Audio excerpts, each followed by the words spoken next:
All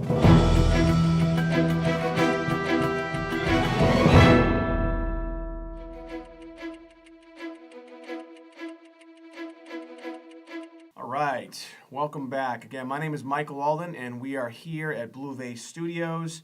I'm really excited about my next guest. His name is Skip Winter. He is the founder and president of Link Marketing, established in 2003. His company supports Fortune 500 companies all over the United States, and he develops, again, marketing campaigns and strategies to help grow brands. But he's also here to talk a little bit more about his comic book called Unit 5. He is the creator, the founder, kind of really the visionary behind the whole thing. I'm really excited to talk to him a little bit about what he's up to and what he's done to really kind of get him to where he's at today. He's also brought his sidekick with him, Charlie, I believe. Charlie is not going to be talking. Maybe we'll see if Charlie talks a little bit. Skip, thanks for joining me. Thanks for being my guest. Thanks for having me, buddy. So Skip, let's just get right into it. You've been in business for a long time. I know before you actually have a really, really unique background. I know you were a professional skateboarder for a while. You were a stockbroker for a while. But the link marketing, obviously, you've been doing that for a while, for a long time. How do you, Charlie is not interested in hanging out with you anymore. How do you define success? Because I asked that question for a lot of people. It seems to be different for a lot of people, but how do you define it?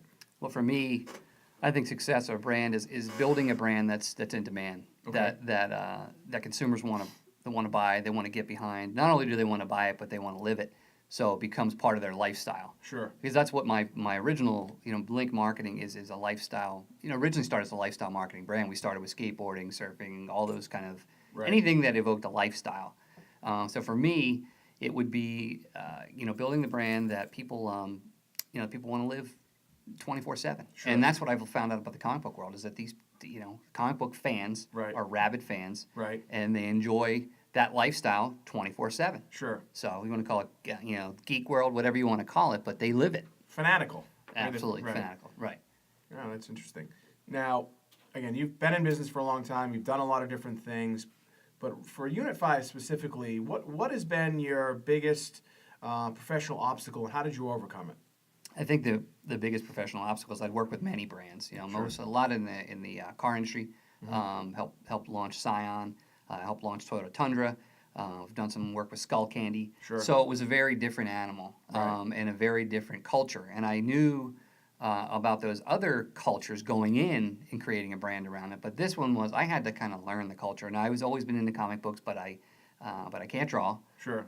So I got into comic books when I was about in my teens, just because I liked the art. Right. So again, could never draw, but then collected some books then. Wasn't hugely into it, but I liked superheroes. Sure.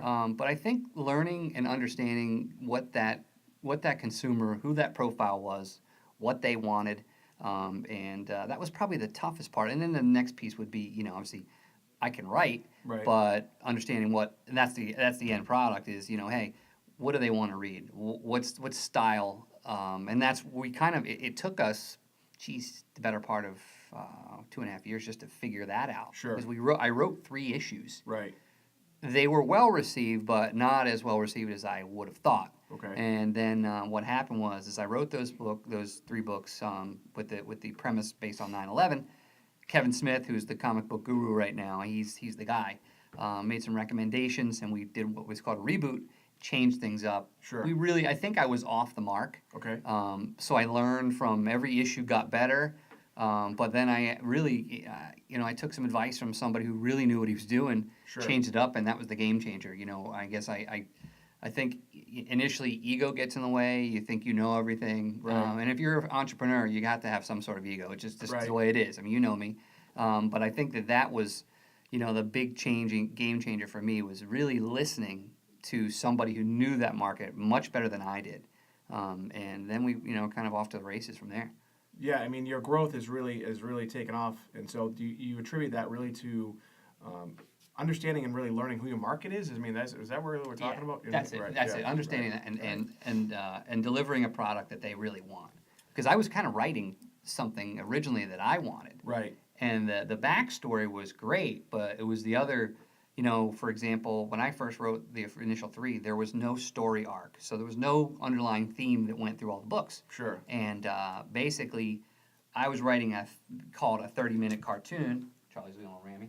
A 30-minute cartoon so they could read it, put it down in 30 minutes. But that's not what they wanted, because Right. then that didn't really keep them coming back for more. Sure. So one of the new things I've developed. Hey. We have this is our first interview with an animal. Hey, buddy. So what I didn't understand was that they wanted a story arc. Kevin said, "Hey, this is one of the main things that I did," which again, it's a cliffhanger. Sure. You got to leave them. You got to leave them wanting more, and the other books didn't do that. So for you, it's also learning the customer, but also how to write. Exactly. Right. Write what they wanted, and I think we've got it. We've got the formula now. Now, I think this next question actually kind of even ties into that. Is traditional education important for business success, but also really for your business specifically? I mean, did you learn how to write through in college or in high school, or how did that? Is it important? Yeah, I think it's absolutely important. It's funny because I was never a math kid and didn't gravitate to that, but I always did well in language arts or English, and that's what I Sure. tell my kids. I think that the most important thing is a language, Sure. and learning how to communicate and having a good command of the English language. I think that there's so many people that don't understand how to communicate, and that's what I'm doing through my writing. But then the other piece of it is, you have to get out there and be able to write it. If it's a business letter or a proposal or a business plan, you have to be able to write, and then you have to be able to communicate that. Sure. And I think that, like I said, I tell my kids all the time, it's like, English is huge. And, I think, I don't know, I think with all the technology and the texting and that kind of stuff, I think kids don't know how to communicate. Right. The younger generation doesn't get it. You're right. It's scary. They're starting to this text messaging and it's not the same as what it used to be before. No, everything's, WTF or whatever. I don't even know half of the new ones that are out there, but it's kind of, I like to see, younger generation or somebody who's new in the workforce learn how to communicate. Sure. And so through all you mediums. get that through. So are you saying that you do get that through formal Absolutely. education? Yeah, I took some creative writing courses in college, which I never knew that I would use. Right. I wrote, and I took some business writing courses.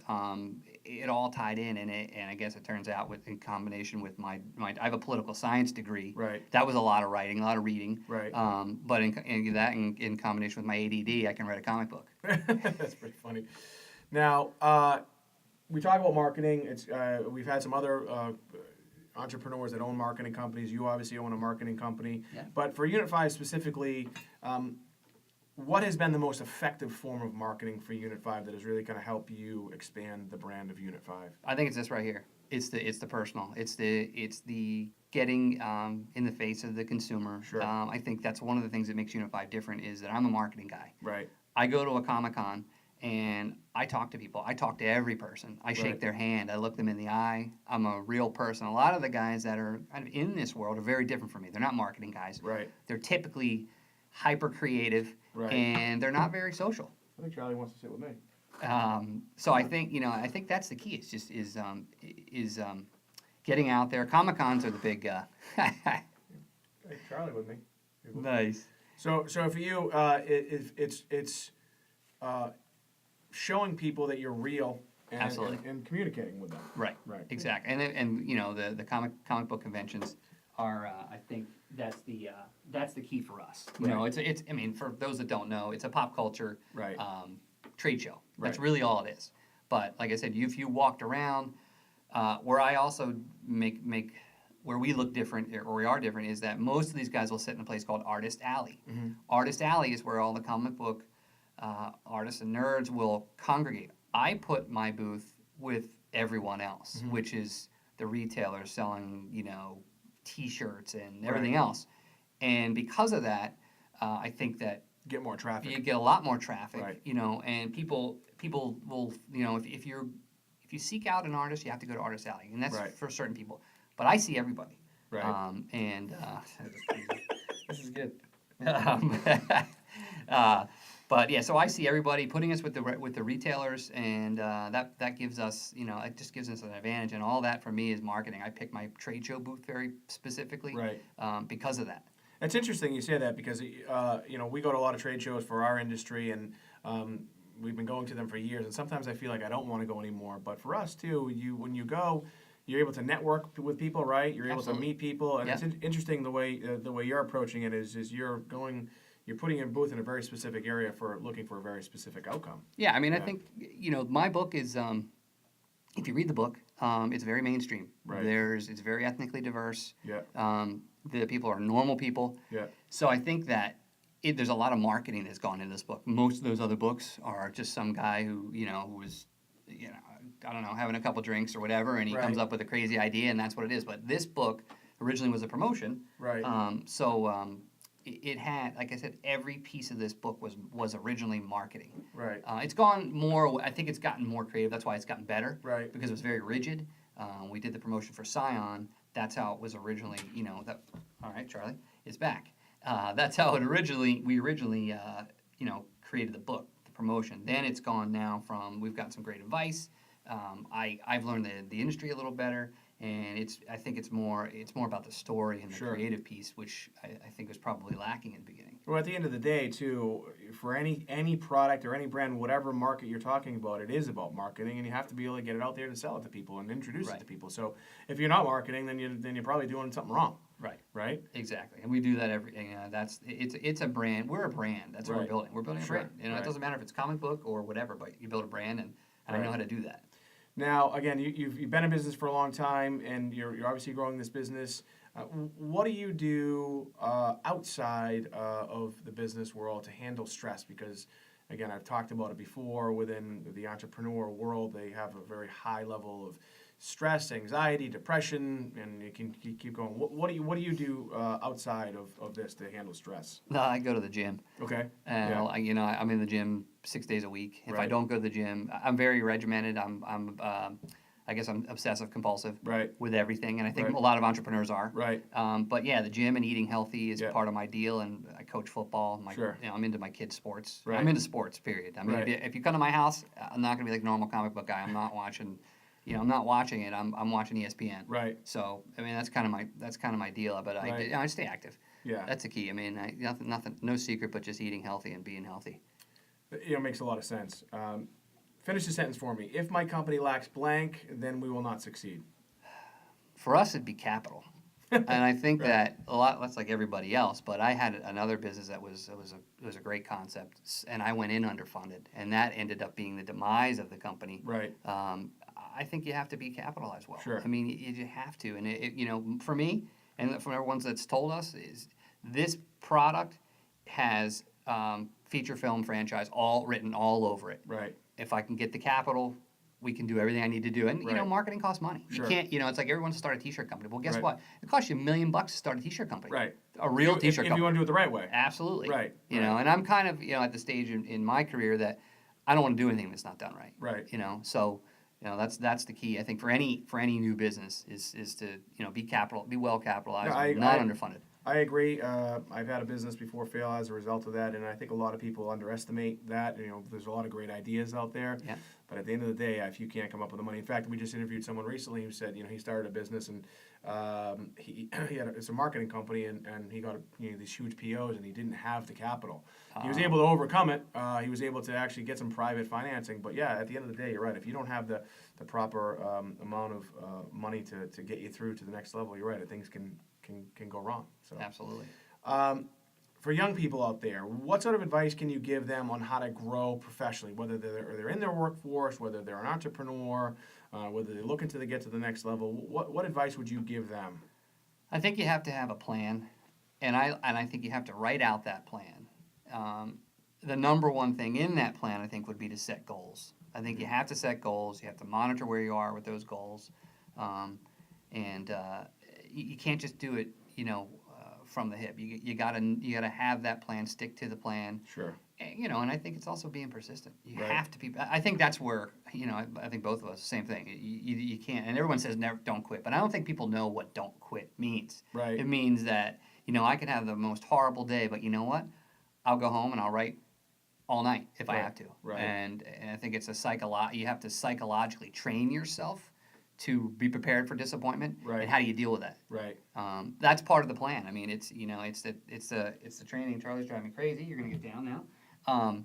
But I think that having a plan, sticking to the plan with goals, understanding what what kind of hurdles you might face, Sure. and then being able to manage Right. that. because I think that's where a lot of people just get frustrated. Right.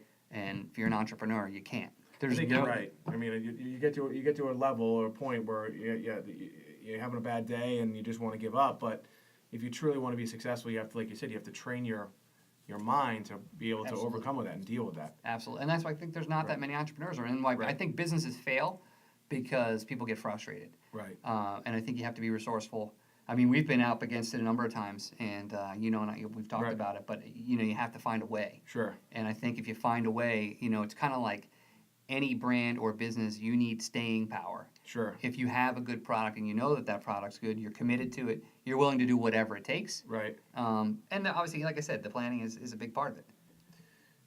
Can you give me, in your business experience and even what you're doing with Unit 5, or give our viewers and listeners, what I like to call a secret or a strategy or a technique that you're doing now? Again, you've already given some great stuff, but something else that has really made you successful and that, really kind of continues to allow you to grow. Well, I think you have to build the right team around you. Okay. I can't do everything. Right. I can certainly be the face of the company. I can write the books. I can be the guy at the Comic Cons. But there's so many other little minutia that have to be dealt with. Sure. That I just don't have enough time in the day. So Right. I think you got to build a team of capable people. And I always say you're only as good as your worst employee. That's true. Right. It's absolutely true. Right. So build that team around you so that you can be the president of your company. I can be the president of mine. But then you have all that supporting. Those supporting roles Right. that are just as good as you at doing a specific job, If not better. if not better. Right. Absolutely, I'm not great at social media. I know Right. it's huge. I have a guy. He's my right hand man. He does Yeah. all my social media. Right. So I think that's key. Is you got to have the right team. I like that. Team's huge. Now, in this day and age, again, we talked about it a little bit. You got Facebook, Twitter, Instagram, Snapchat, Periscope. We got all these different things that are out there. For you, what do you think is the best form of communication? How to communicate? Is that it right there? I don't think so. No, I was gonna take a selfie of us real quick. Oh, all right. While we're doing it. we're having fun here. Yeah. Me and Charlie. There you go. There he is.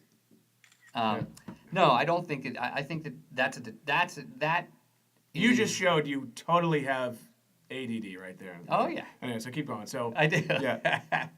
But I don't think I think that it's that interpersonal piece. It's, Right. it's this right here. It's Right. looking somebody in the eye. Right. They can see who you are. They can see that you're Real.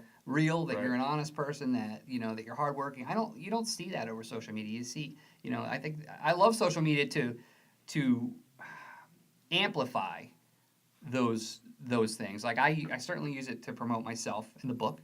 But I don't think it's the best way. I mean, if I need to close a deal with Diamond Distribution, which I did at New York Comic Con, Sure. I'm going face to face. Right. And then again, it comes back to communication and speaking properly and understanding the English language. Right. Now, again, you've already given a bunch of stuff, but the one thing I like to ask towards the end is, and before we do close, I want to talk a little bit more about Sure. Unit 5, but other than, the building the team and having the goals and being properly capitalized, is there anything else that you can give someone, kind